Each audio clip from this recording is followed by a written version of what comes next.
Work is not just changing, it is being rebuilt. From who we hire, to how we spend our days, to what counts as a job in the first place.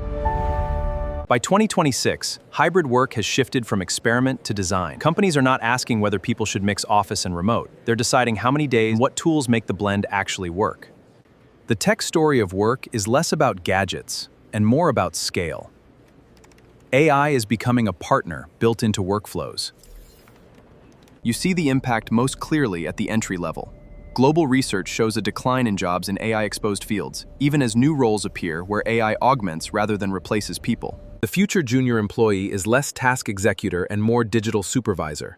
They are expected to guide, check, and coordinate digital labor, gaining leadership earlier in their careers. Zooming out, the numbers are not just about loss. One major 2026 analysis projects roughly 170 million new roles created by AI and related technologies globally by 2030. But those gains only arrive if workers and companies reskill.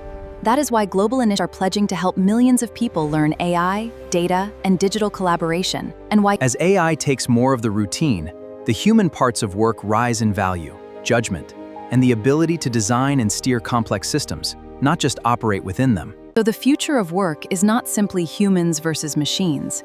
It is humans, agents, and robots learning to work together.